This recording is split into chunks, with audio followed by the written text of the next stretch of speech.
السلام عليكم ورحمة الله وبركاته. معكم أخوكم أحمد السعيد العطار.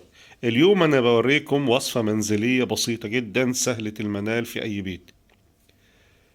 طبعا احنا عارفين اللي احنا في الشتاء، وناس كتير بتصاب بأمراض الحلق أو أمراض الجهاز التنفسي من التهاب أو بلغم أو سعال وما شابه، أو جفاف في الحلق.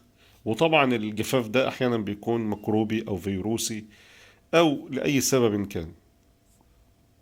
احنا دلوقتي بنعمل وصفة ديت البسيطة لعلاج هذه المشاكل. بتتكون من اللفت المقطع.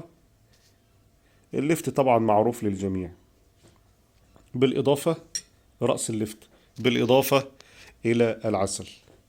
احنا بنبشر أو بنقطع رأس اللفت بالشكل ده بأي طريقة كانت. ونضعها، يعني نرش عليها القليل من العسل. طبعا العسل ده كان قليل، ولكن بسبب ان العسل له خواص، يعني بيسموها خاصية الضغط الأسموزي، ان هو بيمتص السوائل عشان يخفف نفسه.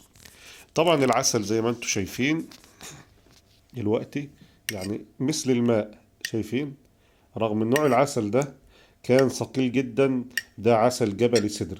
وطبعا للملاحظة، يعني ما تكلفوش على نفسكم انواع عسل من غالية، اهم شيء يكون نوع عسل طبيعي، سواء رخيص ولا غالي، اهم حاجة يكون طبيعي. انتوا هتنقعوه فيه يعني كام ساعة كده في مكان دافي، جنب دفاية، جنب بوتاجاز، اي مصدر حرارة، وتسيبوه. هيبدأ العسل يتشرب السوائل من جسم قطع اللفت زي ما انتم شايفين. يعني العسل دلوقتي يعني شبيه قوامه قوام الماء. هنبدأ احنا ناكل ده بالملعقة، قطع اللفت بالعسل بفضل الله عز وجل، يعني موسعة للتنفس.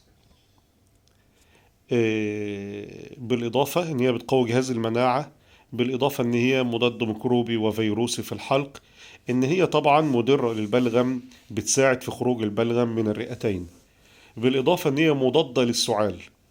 فدي طبعا وصفة بسيطة سهلة، أي حد ممكن يعملها في المنزل، ويبدأ ياكل قطع كده زي ما انتم شايفين، قطع اللفت. طبعا هو ده مش كله عسل، ده المية بتاعت اللفت طلعت منه بشكل تلقائي، وكل ما ننقعها أكتر كل ما تخرج مية أكتر. فطبعا دي وصفة سهلة أي حد يقدر يقوم بيها، ممكن تاكلها مرة ولا مرتين في اليوم ولا ثلاثة، مش مضر عادي يعني. كان معكم أخوكم أحمد السعيد العطار، والسلام عليكم ورحمة الله وبركاته.